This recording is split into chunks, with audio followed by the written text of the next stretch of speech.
SER Podcast. Hola, soy Javier Ruiz y esto es Hora 25 de los negocios. Hoy sube tipos la Reserva Federal. Hoy el mismo dilema que en los 70 y 80. Es el anuncio de la Reserva Federal. Jerome Powell anuncia una subida de tipos de interés por primera vez desde el año 2018. La Reserva Federal sube tipos por primera vez desde la pandemia, en un momento en el que la inflación está tan caliente que es necesario echar el freno de mano. La decisión significa encarecer el precio de las hipotecas, significa encarecer el precio de los créditos, es decir, significa echar el freno de mano al gasto de las familias, echar el freno de mano al gasto de las empresas. En castellano significa echar el freno de mano a la economía. Jordi Fábrega, ¿qué tal? Muy buenas noches. Hola, buenas noches. Jordi, y lo que la Reserva Federal dice es 1/4 de punto ya, pero por primera vez desde 2018 tenemos subida de tipos. Sí, los tipos de interés estaban en el rango que va del 0 al 0,25% y lo que hace hoy la Reserva Federal es subirlos 1/4 de punto, de manera que a partir de ahora se acaba la política de dinero gratis. Los tipos de interés estarán en el rango que va del 0,25 al 0,50%.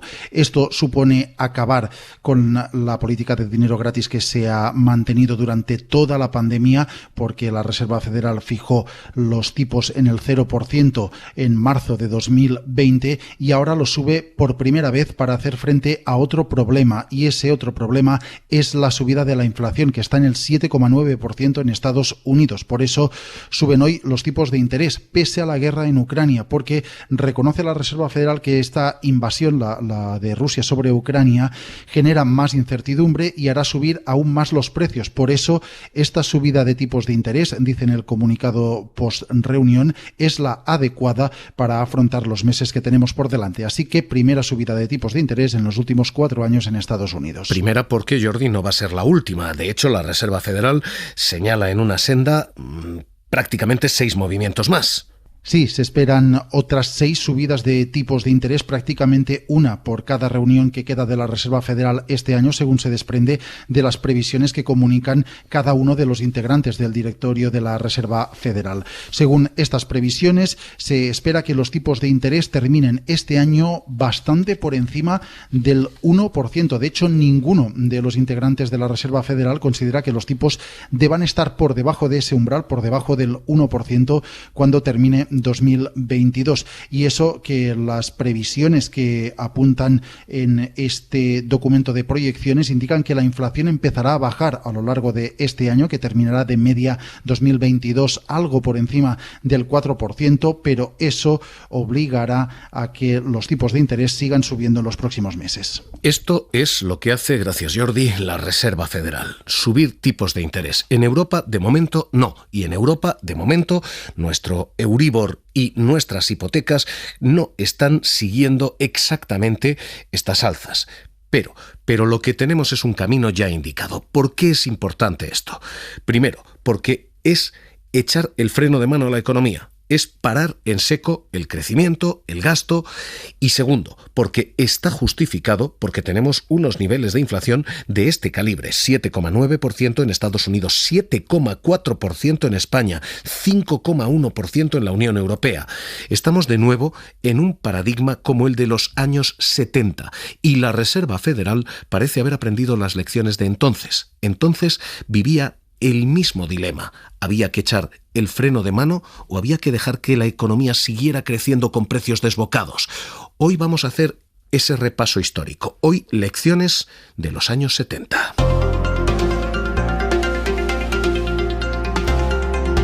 Que empezaban así,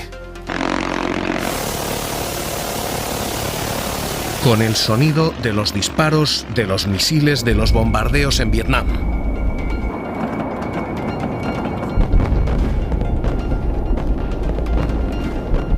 En un momento de guerra, el gasto público era un gasto absolutamente desbocado en Estados Unidos.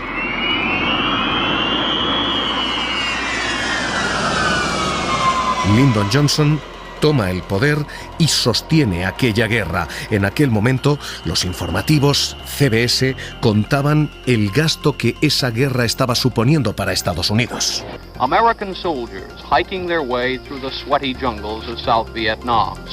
Y aquel gasto público se vio todavía más incrementado con el programa de despliegue de gobierno público que hizo Lyndon Johnson. En 1965, Johnson presentaba The Great Society, la Gran Sociedad, un plan de gasto público en educación, en sanidad, en infraestructuras. The Great Society asked not how much, but how good. Que decía, se basaba no en el cuánto, sino en el cuán bueno era el movimiento y el resultado político. Que no reparaba en cómo gastar la riqueza, sino en cómo utilizarla. Aquel enorme gasto público comenzó a disparar los precios en los años 60. En España vivimos una situación paralela. En 1959, España aprobaba su plan de estabilización del 59. Franco nombraba entonces a los ministros económicos del Opus Dei, a los llamados tecnócratas, se autorizaba la liberalización de los mercados y la peseta sufría la mayor devaluación de su historia. Perdía el 50% de su valor. La inflación se desbocaba con aquello porque la peseta dejaba de comprar. Se oía esto. Mi peseta, ¿qué le pasó a mi peseta? Que ahora vale 3 reales. Yo me vuelvo majareta con la gloria de mi padre. Mi peseta, ¿qué le pasó a mi peseta? Y llegados los años 70, la inflación era una inflación alta que todavía se iba a desbocar más. Lo iba a hacer con el embargo de la OPEP. La OPEP dejaba de suministrar petróleo y la crisis del crudo definitivamente disparaba los precios. This is NBC Nightly News, Wednesday, October 17th. Reported by John Chancellor. La NBC lo contaba así. La guerra de Oriente Próximo disparando los precios con la OPEP embargando el crudo.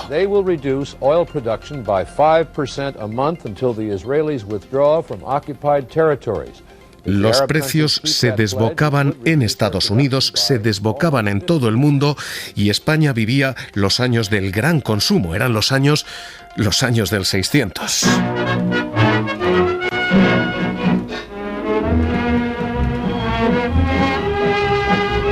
El SEA 600 es el coche utilitario por excelencia. Sus 4 cómodas plazas están conseguidas aprovechando racionalmente el espacio.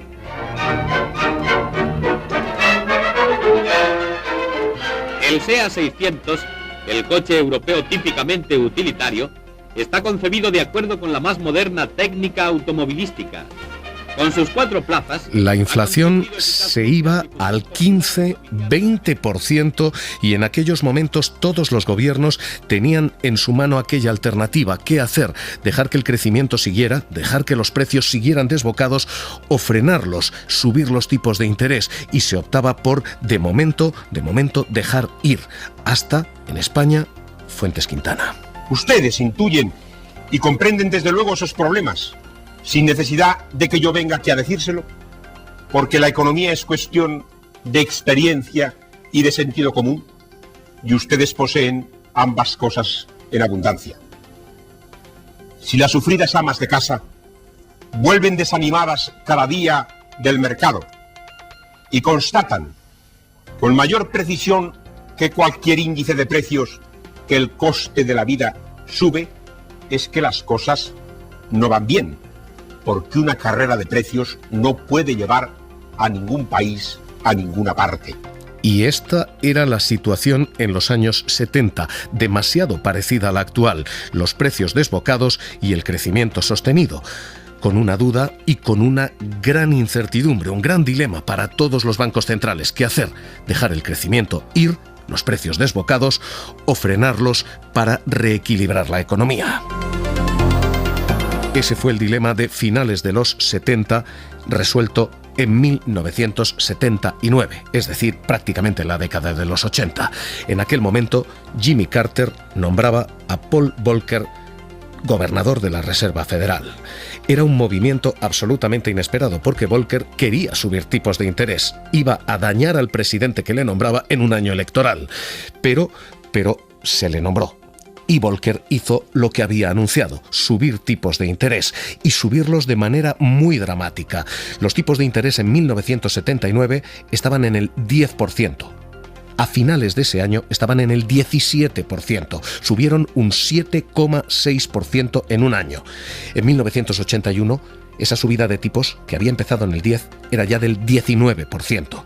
En 1982 los tipos estaban al 20%. La economía se había frenado en seco y Paul Volcker, famoso entonces por haber horadado la alfombra de su despacho de tanto caminar ese camino, el de la reflexión de la subida de tipos, era entrevistado entonces en la televisión y preguntado: ¿es usted el padre de la recesión que se estaba sufriendo entonces, una subida de tipos que había parado en seco la economía? There are those who claim Paul Volcker is the real father of this recession. Mr. Volcker, welcome. First, are you willing to accept parenthood? ¿Acepta usted la paternidad de esa recesión?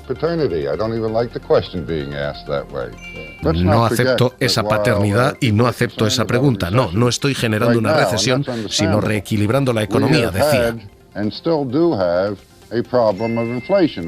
Teníamos un problema de inflación y había que resolverlo. Esa actuación de Estados Unidos se replicó en todo el mundo. Se subieron los tipos de interés para evitar que los precios se desbocaran y esa inflación calara definitivamente en toda la economía. Y se consiguió. Estados Unidos tenía una inflación del 14,6% en 1980. En 1986 apenas llegaba al 1%. Los precios se habían parado en seco, a costa de parar la economía, pero se había reequilibrado el gran peligro, el gran riesgo de la economía, una inflación desbocada que hace que la gente no sepa si puede comprar, si debe gastar o si puede o debe ahorrar. Insisto, del 14,6% de inflación al 1% en 6 años. En España ocurrió lo mismo. Del 15,5% de inflación en 1980 nos fuimos al 4% de inflación en 1986. Llegó una estabilidad que luego sembraría otros problemas, pero que llegaba a algunos presidentes, entonces Aznar, años 90, a decir aquello de: España va bien, las cosas van bien. Y ahora mismo este es de nuevo el dilema. ¿Qué hacer? ¿Subir los tipos, frenar la economía para reequilibrarla o dejar los precios ir, dejar el crecimiento ir a estos niveles confiando en que esto es temporal y se reequilibra solo? Este hoy es el dilema que ha vivido la economía desde los años 70-80.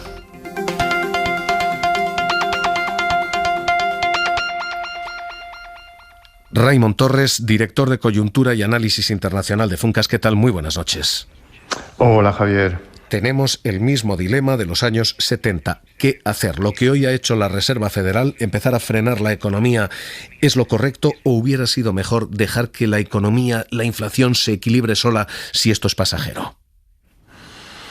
Bueno, sí, es un dilema muy complejo y no hay fórmula sencilla, pero yo creo que la FED acierta en empezar a elevar los tipos de interés. Se trata de un ajuste muy ligero, no hablamos de la reacción que se produjo a finales de los años 70 de la mano de Paul Volcker, sino de un incremento del tipo de interés de 1/4 de punto, es decir, realmente muy moderado, y además ya pues prácticamente anunciado estas últimas semanas por diferentes miembros de la FED. Por tanto, realmente esto, todo el mundo lo anticipaba, ¿no?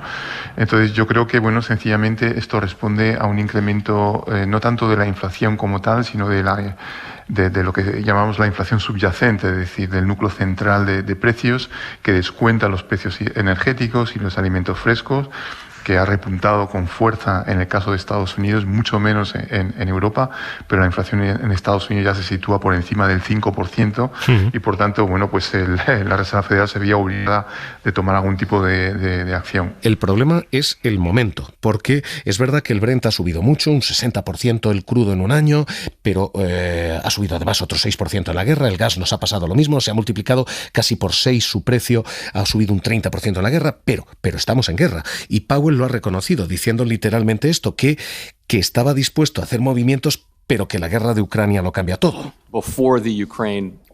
Antes de la invasión de Ucrania teníamos la previsión de aumentar en marzo nuestros tipos de interés, en la primera de la que iba a ser una serie de aumentos de tipos durante este año.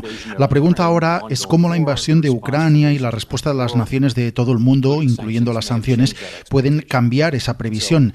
Y aunque es demasiado pronto para decirlo con certeza, por ahora diría que seguiremos adelante con ese plan.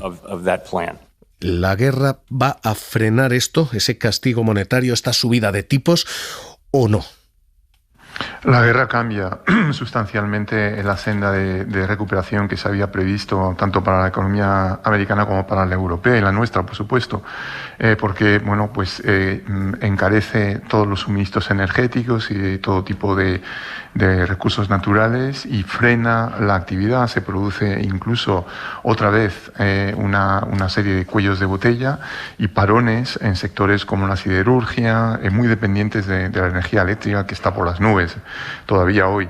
Y yo creo que bueno, pues sí, es un choque negativo desde el punto de vista de la economía y cambia la perspectiva económica. La propia Fed ha revisado sus previsiones de crecimiento para este año significativamente.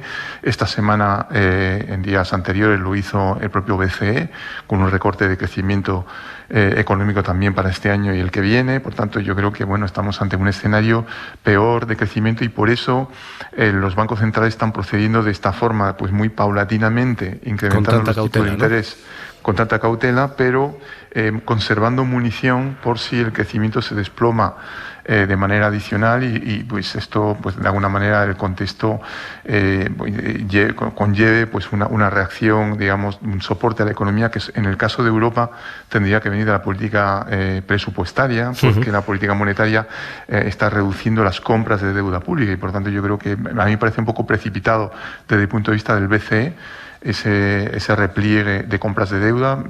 Entiendo el anuncio de incremento de tipo de interés, pero no tanto de reducción de compras de deuda pública y por tanto de alguna manera la presión ahora se desplaza hacia la hacienda pública que tendrá que apoyar la economía en un momento tan difícil como el actual. Porque quien nos esté escuchando aquí estará diciendo muy bien, todo esto las hipotecas americanas, de la mía que hay. Aquí no va a haber subidas de tipos. Aquí la Reserva Federal tiene eco, pero no marca nuestros tipos, lo hace el Banco Central Europeo. Y Christine Lagarde literalmente ha dicho esto. La invasión rusa de Ucrania es un punto de inflexión para Europa. Tomaremos las medidas necesarias para cumplir con nuestro mandato de conseguir la estabilidad de precios y salvaguardar la estabilidad financiera. ¿Va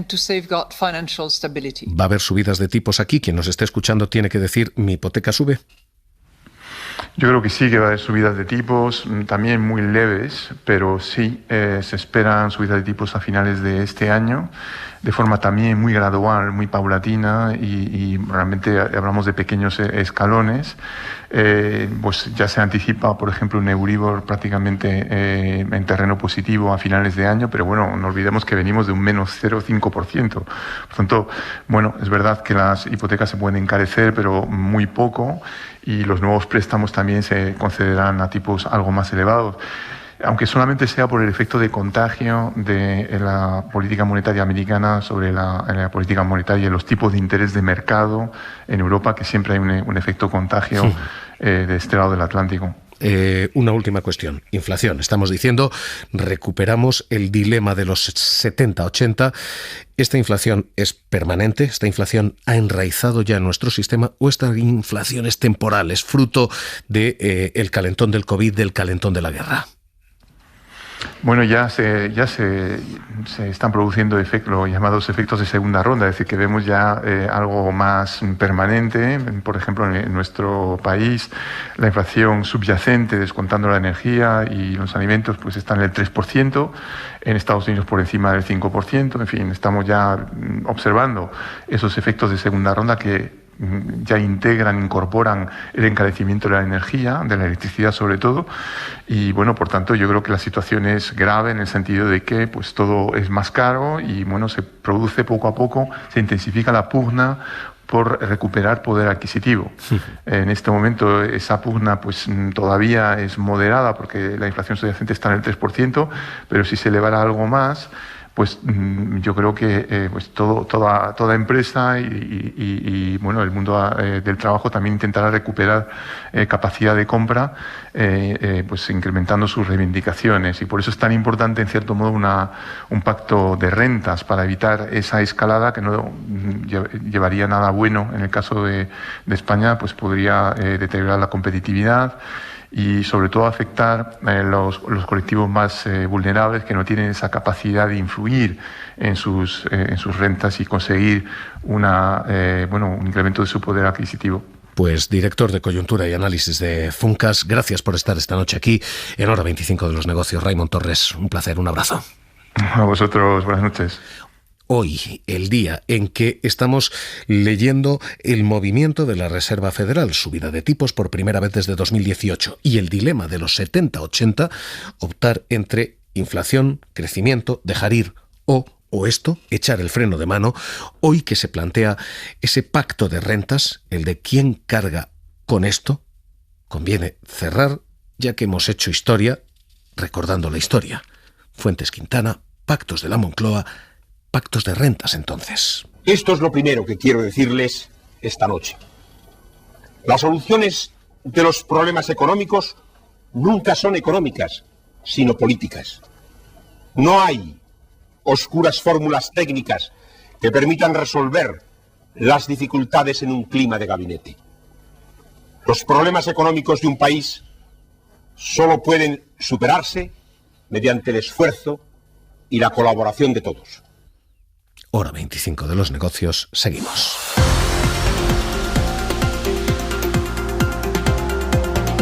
Suscríbete a Hora 25 de los Negocios. Todos los episodios y contenidos adicionales en la app de Cadena SER y en nuestros canales de Apple Podcast, Spotify, iVoox, Google Podcast y YouTube.